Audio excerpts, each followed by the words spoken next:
안녕하십니까. 데살로니가 전서 후서 개요로 먼저 살펴보고요. 데살로니가 전서 이야기만 좀 해볼게요.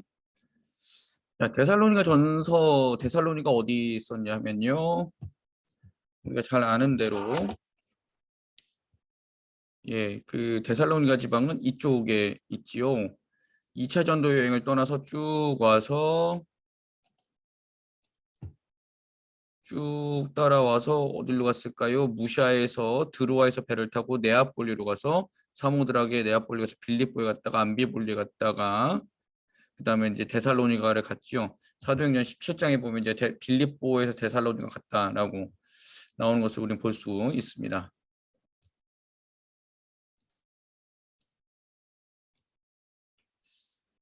자, 데살로니가서는 어떤 내용일까요? 데살로니가 교회에 보내는 편지요. 기록자는 바울이고 2차 전도 여행 중에 데살로니가 교회를 방문했습니다. 사도행전 17장 1절부터 10절까지 약 3주간 있었는데요. 데살로니가 교회 사람들의 폭행, 이 교회 사람들은 교회가 아니라 지방인데요. 누굴까요? 유대인입니다. 유대인들이 폭행을 해가지고 베레아라는 도시로 이동했죠. 근데 베레아 사람들을 뭐라고 평가를 했습니까? 그 사람들은 진사적이었다라고 이야기를 합니다. 그래서 베레아에서 또 가르치고 있었을 때 그 베레아까지 따라온 데살로니가 유대인들로 인해서 바울을 아테네로 아덴이라 그러죠. 그래서 사도행전 18장에 기록되고 아덴으로 가고 디모데와 실라는 베레아 그 지방에 그대로 남겨졌습니다. 이 데살로니가하고요. 빌립보하고 합쳐서 어느 지방이라 그랬죠? 마게도냐 지방. 다시 볼까요? 마게도냐. 마게도냐 지방의 큰 성 빌립보 데살로니가. 예. 이렇게 보시면 되고요. 아가야 지방의 큰 성 아테네와 고린도 스파르타.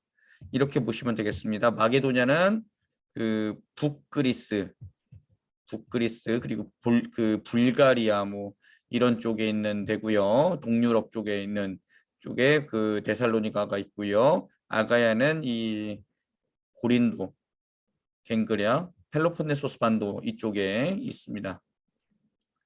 자, 3주간 머물면서 가르친 것이 짧다고 생각한 바울은 그 편지를 그 디모데가 이제 아덴에 도착했을 때 데살로니가 교인들의 이야기를 들려준 것에 대해서 안심을 하면서 여러 이야기를 기록해서 데살로니가 교회에 보냈는데 그것이 데살로니가서의 내용이고요. 가장 먼저 기록했다고 알려진 신약 성경이에요. 우리는 신약 성경을 지금 마태, 마가, 누가, 요한 이렇게 돼 있지만 시기상으로 가장 먼저 기록된 성경이 데살로니가서일 것이다라고 신약학자들은 이야기합니다. 그리고 신약에서 가장 먼저 기록된 복음서는 마가복음일 것이다라고 이야기를 하고요. 자, 데살로니가 교회의 위험성에 대한 이야기를 바울이 써서 보내면서 경계하십시오라고 했습니다. 재림의 교훈이 불건전한 상황을 야기했는데요.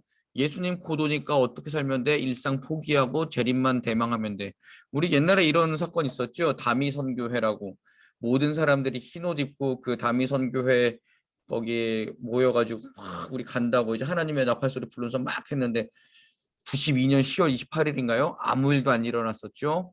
예, 지금도 그 사람들은 어디선가 주님 다시 오신다라고 또 일상을 포기하고 공동체 생활을 하고 있다라고 들었는데 아니에요. 주님의 그날은 도적같이 와서 두 사람이 맷돌 갈다가 한 사람은 가고 한 사람은 남겼네. 예수님 맞을 준비된다라는 얘기도 있는데요. 일상 가운데 오실 거예요. 언제 오실지는 하나님만 알아요. 아들도 모른다 그랬어요. 자, 그리고 또 재림이 있기 전에 죽은 사람들은 어떻게 될 것이냐라는 그 질문에 대해서 데살로니가전서 4장에서 이렇게 이야기했고, 그 다음에 이제 그 재림이 있기 때문에 우리 4장일 때 좀 살펴볼 건데요. 거룩하지 않은 삶을 살던 사람들이 있었어요. 거룩하지 않은 삶. 그래서는 바울이 거룩하게 사셔야 됩니다라고 이야기했고요. 바울을 중상하는 일파들이 있었는데요. 바울이 그 복음 전하면서 수입을 얻었다, 많은 돈을 챙겼다, 뭐 이런 사람들. 그다음에 바울은 독재자다 이렇게 이야기하는 사람들이 있어가지고 그런 거 아니다라고 이야기했고요. 교회 안에 약간의 문제들이 있어서 그러시면 안 됩니다라고 이야기했습니다. 데살로니가 전서와 후서의 관계는 거의 재림에 관한 기록인데요. 데살로니가 후서에서 더 심해져요. 이 재림 대망 사상이. 그래서 그것 때문에 조금 더 고치는 내용이 데살로니가 후서에 기록되어 있습니다. 자, 데살로니가 전서 1장 볼까요? 데살로니가 교인들에게 그 믿음을 칭찬하는 내용이 기록되어 있습니다. 바울이 뭐라 그랬냐면요. 너희를 위해서 기도할 때마다 너희를 기록한다라고 이야기를 했어요.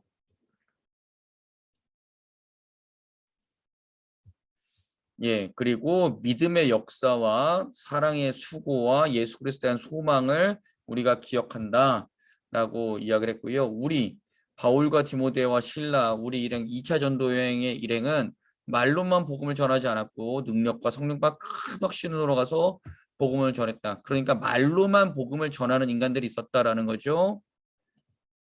유대 공동체의 사람들이라고 보시면 되겠습니다. 그래서 우리는 그 복음을 전할 때 능력으로 성령으로 그리고 예수 그리스도의 십자가와 부활에 대한 확신으로 복음을 전했다라고 했고요. 데살로니가 교회 사람들을 칭찬을 하는데요. 많은 어려움들을 겪었지만 주님이 주시는 기쁨으로 그 어려움을 수용했고 바울을 본받는 사람이 되어서 마게도냐 지방과 아가야 지방 아까 이야기했었죠. 어딜까요?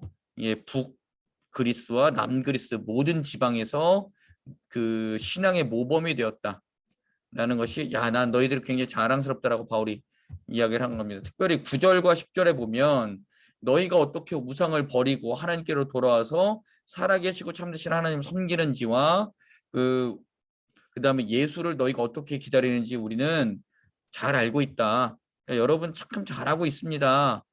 그런데 제가 조금 더 드릴 말씀이 있습니다라고 하면서 2장에서 이제 바울의 자기 변명을 합니다. 자, 2절을 먼저 보니까요. 너희가 아는 바와 같이 우리가 먼저 빌립보에서 고난과 능력을 당했다라고 합니다.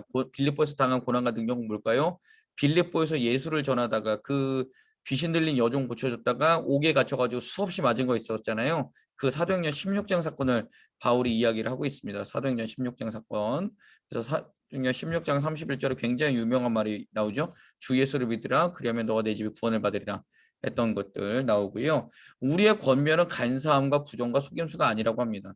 우리가 하는 주님의 그 복음을 전하는 것은 간사함도 부정도 속임수가 아니다. 그럼 이렇게 하는 사람들이 있었다. 그리고 하나님께서 우리를 택하셔서 복음을 전하게 하시는데 우리는 하나님을 기쁘시게 했지 사람을 기쁘게 하지 않았다. 예. 4절 보니까요. 사람을 기쁘게 하려 함이 아니라 우리의 마음을 감찰하시는 하나님을 기쁘게 하려 함이다.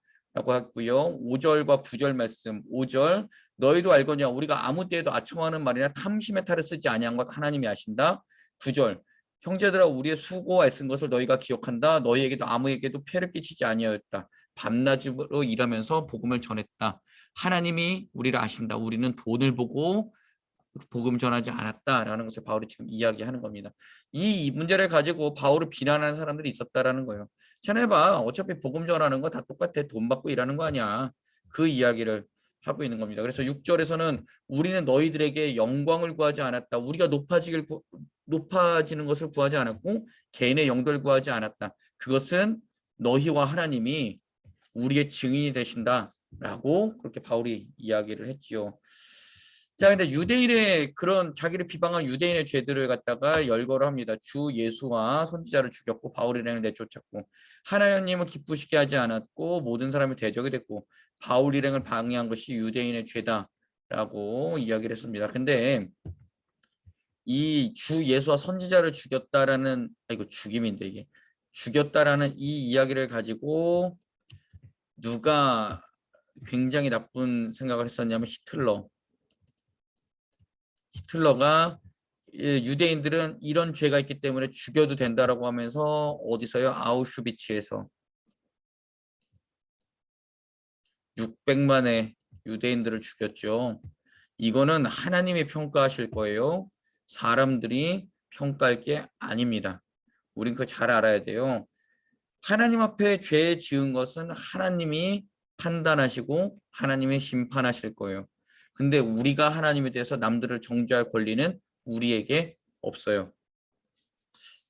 자, 바울의 마음은 또 그 데살로니가 교인들에게 뭐라고 썼을까요? 우리는 너희를 잠시 떠났지만 17절 얼굴만 떠났지 마음을 떠난 게 아니라 너희 보기를 굉장히 바라고 있고 그런데 우리가 너희에게 가고 싶었으나 사탄이 우리를 2번이나 막았다. 이렇게 이야기를 합니다. 그래서 우리의 소망이고 우리의 기쁨이 자랑의 멸류관 다 너희들이다.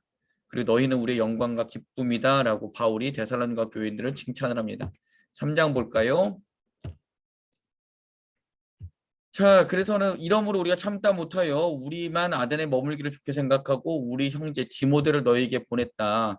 그 바울이 그 마음을 담아서 그 디모데를 아덴에만 있었던 우리에게서 디모데를 데살로니가로 파송을 했어요.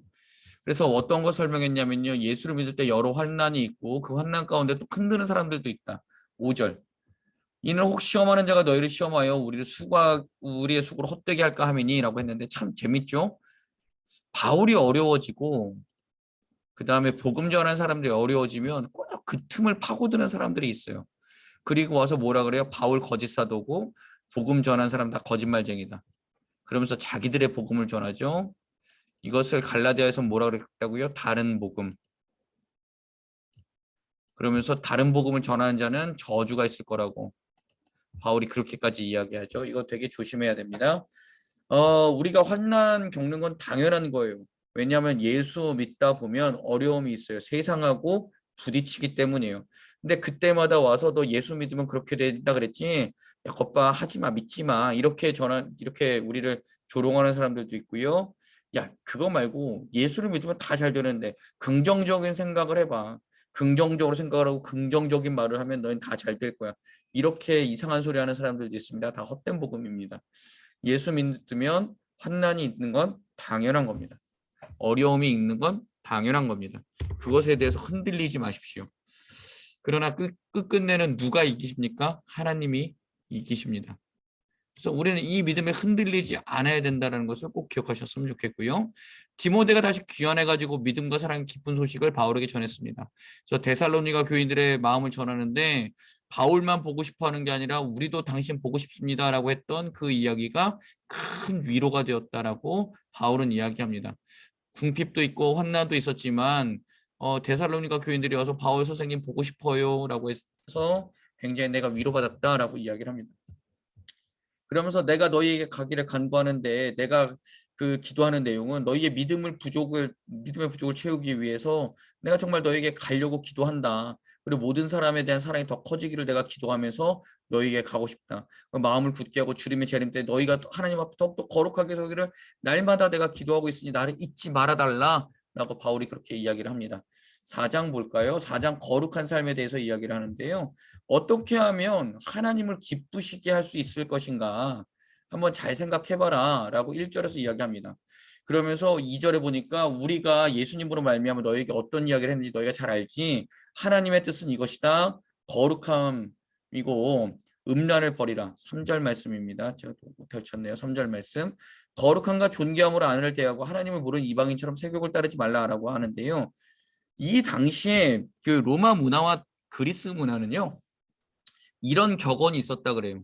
결혼을 하는 것은 이혼을 하기 위함이고 이혼을 하는 것은 결혼을 하기 위함이다. 이런 이야기가 그 당시에 있었다라고 해요. 성도덕이 아주 땅에 떨어지고 문란한 시대를 데살로니가 교회 교인들과 그다음에 로마 시대 사람들이 살고 있었는데 그렇게 사는 삶 가운데 거룩함과 존귀함으로 아내를 대하고 이방인처럼 세욕을 따르지 말라고 바울이 이야기를 합니다. 이게 되게 어려운 거죠. 이 세상의 문화를 거슬러 올라가야 되니까. 그래서 바울이 로마서에서 뭐라 그럽니까? 너희는 이 세대를 본받지 말고 그렇게 이야기를 하죠. 예. 우리도 똑같아요. 이 세대를 본받지 말고 살아야 되는 이유가 하나님께서 우리에게 거룩함을 요구하시기 때문입니다. 하나님이 우리를 부르시는 것은 하나님의 거룩함에까지 이르게 하려 하시는 것. 에베소서 4장의 말로 하면 그리스도의 장성한 분량까지 이르게 하는 것. 그것이 하나님이 우리를 부르신 이유입니다. 그것을 우리가 기억했으면 좋겠고요.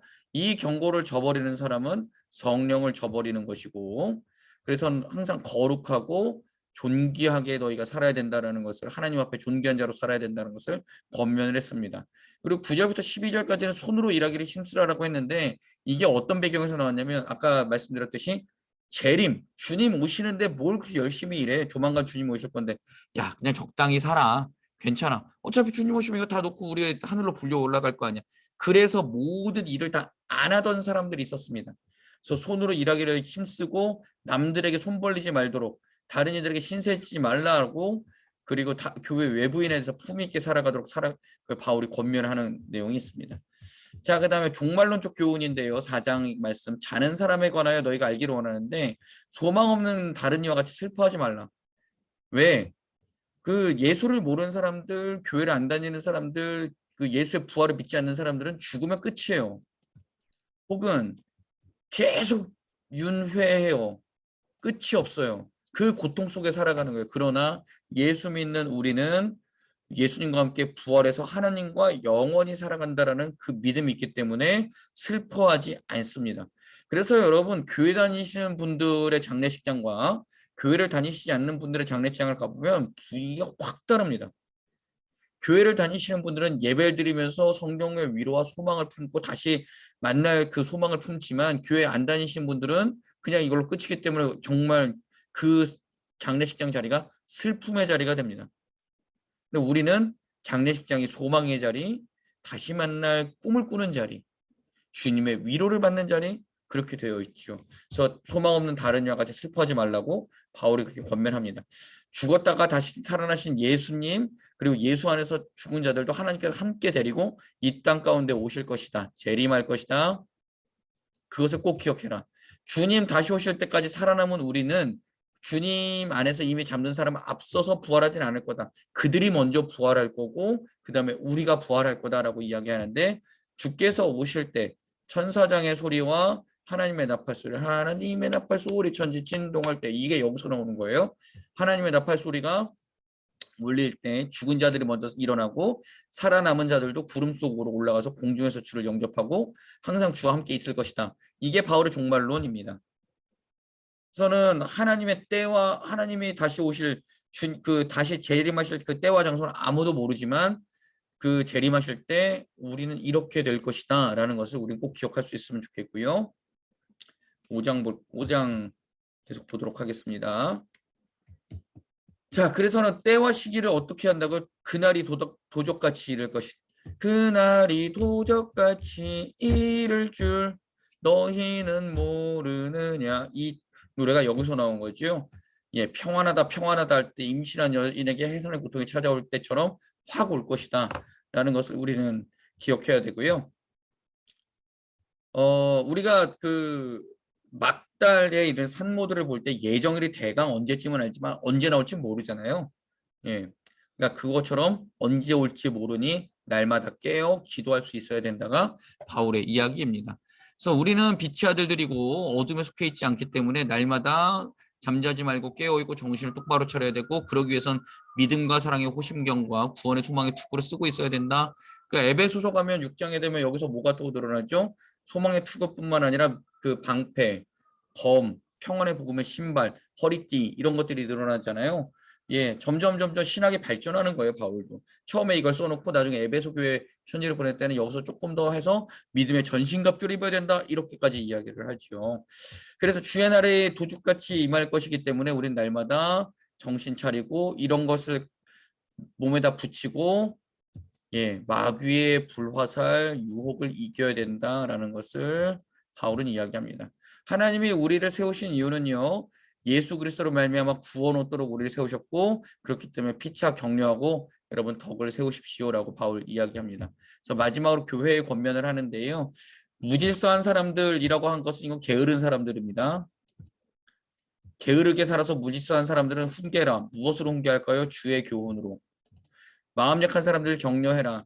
주님이 언제 오실지 모르니 그 사람들을 격려하고 주님 오실 때까지 우리 같이 믿음 생활 잘합시다라고 격려하라 그러고 힘없는 사람들을 돕고 모든 사람에게 오래 참을 수 있어야 된다.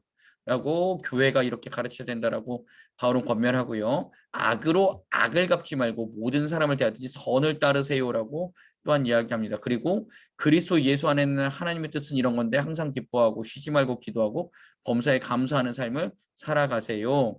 라고 권면하며 마지막으로는 성령을 소멸하지 말고 예언을 멸시하지 말고 그 다음에 범사에 좋은 것을 잘 선택하고 악은 어떤 모양이라도 버리면서 살아가십시오 라고 바울은 이야기합니다. 그래서 우리를 위해 기도하고 하나님께서 너희를 더 거룩하게 흠없게 하시길 나도 너를 위해서 기도하겠다라고 하면서 데살로니가 전서 내용이 끝납니다. 데살로니가 전서 주제는 재림에 관한 것들 그다음에 재림 주님 다시 오실 때까지 우리는 성실하게 살아야 된다라는 것들 했고요. 데살로니가 후서는 그게 좀 더 명확하게 나옵니다. 다시 한번 좀 내일 살펴보는 시간 갖도록 할게요. 감사합니다.